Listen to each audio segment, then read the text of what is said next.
दगड़ियों, आज भारत को दिल से बधाई तो बनती है कि लोकसभा के चुनाव हुए हैं।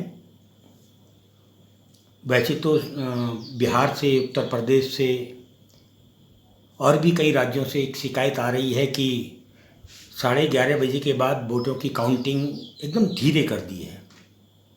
और जो ये दुनिया भर का मीडिया है उसकी पट्टी भी अगर आप देख रहे होंगे तो उससे भी स्पष्ट हो रहा है कि 11-12 बजे के बाद से फिर काउंटिंग के जो आंकड़े थे, जो तेज़ गति से आ रहे थे, वो ठहर जैसे गए हैं। खैर, वोट पड़ा है, सब चौकन्ने हैं, चौकस हैं और देर सवेर काउंटिंग पूरी हो जाएगी। अभी तक जो आंकड़े सामने आए हैं उससे स्पष्ट हो गया है कि इस लोकसभा चुनाव 2024 का जनादेश किसी को भी पूर्ण बहुमत नहीं देता है। हम यह बता दें कि चुनाव पूर्व जो गठबंधन थे वो चुनाव लड़ने के लिए गठबंधन थे, सरकार बनाने के गठबंधन नहीं थे। अब सबसे बड़े राजनीतिक दल के रूप में जो सबसे अधिक सीटें सामने आ रही हैं वो भारतीय जनता पार्टी की आ रही हैं और विभिन्न सूत्रों से जो समाचार मिल रहे हैं उससे स्पष्ट है कि वो 230 से 235 से ऊपर ही उनकी सीटें होंगी।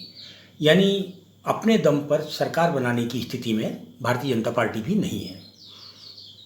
उनको भी करीब 40 के करीब सीटें सरकार बनाने के लिए बाहर से इंतज़ाम करनी ही होंगी। कांग्रेस 100 का आंकड़ा अभी तक नहीं छू पाई है और इस स्थिति में बहुत महत्वपूर्ण हो गए हैं कुछ चेहरे, जैसे नीतीश कुमार, रेड्डी साहब, ममता बनर्जी, स्टालिन। ये जो महत्वपूर्ण चेहरे बन गए हैं ये आने वाले 5 सालों के लिए नीति में महत्वपूर्ण भूमिका निर्वहन करेंगे। भारतीय जनता पार्टी ने जो पहले दिन नारा दिया था, अब की बार 400 पार, और स्पष्ट कहा था कि 370 सीटें तो भारतीय जनता पार्टी की होंगी, बाकी 30 करीब सीट उनके घटक दल लाएंगे।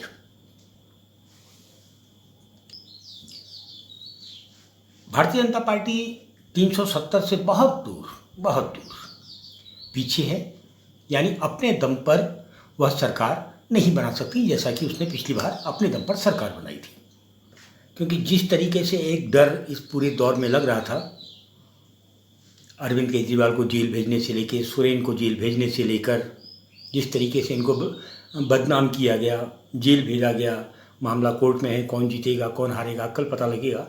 इससे एक तो साफ था कि क्षेत्रीय दलों को निपटाने का एक खेल चल रहा था।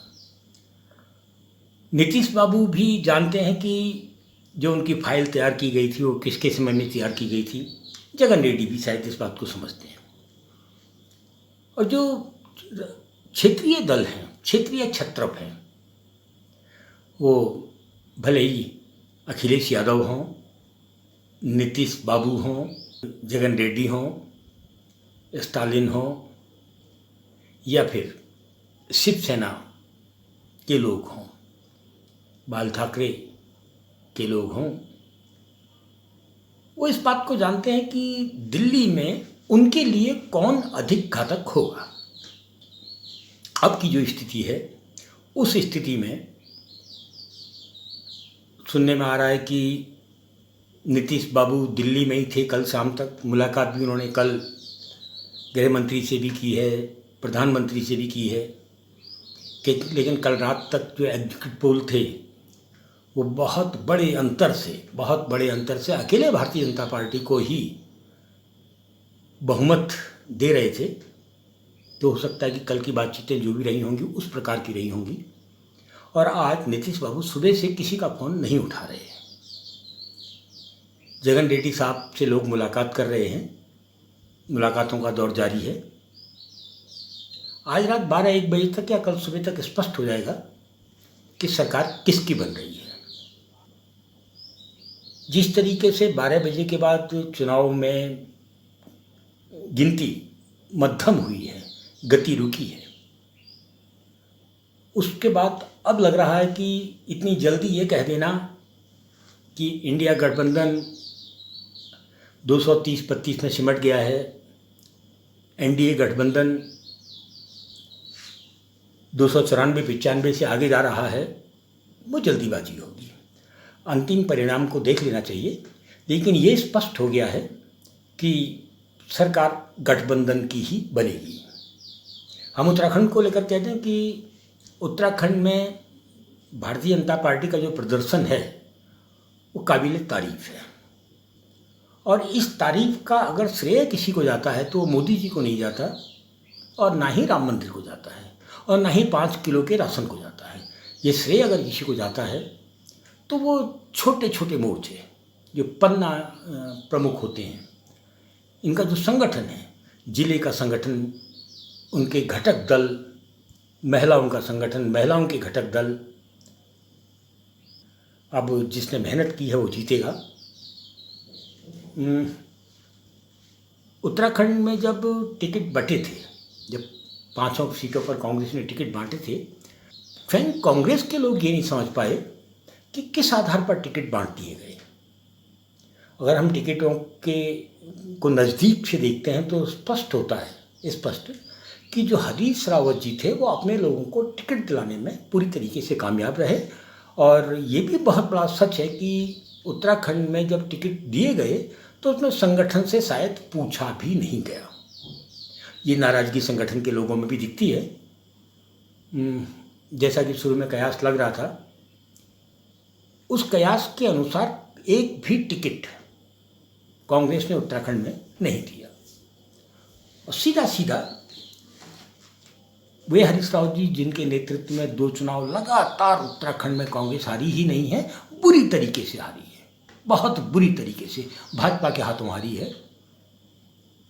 उन हरीश रावत जी के चारों ओर कॉकस के जो मजबूत लोग थे, उन्हीं को ये टिकट बटे हैं। कांग्रेस ने टिकटों में थोड़ा सा गंभीरता बढ़ती होती और जो जिता सकते थे उन चेहरों पर दांव खेला होता तो निश्चित रूप से ऐसी दुर्गति इनकी नहीं होती। खैर, भारतीय जनता पार्टी की तारीफ इसलिए की जानी चाहिए कि उत्तराखंड में कि संगठन के मामले में कोई ये नहीं कह सकता कि फलाना अध्यक्ष फलाने छत्रप का आदमी है, फलाना महासचिव फलाने छत्रप का आदमी है। वहाँ संगठन के लोग होते हैं, छत्रपों के लोग नहीं होते, और कांग्रेस में छत्रप होते हैं, और उन छत्रपों के लोग जिलों से, गांवों से, मोहल्लों तक मिलेंगे।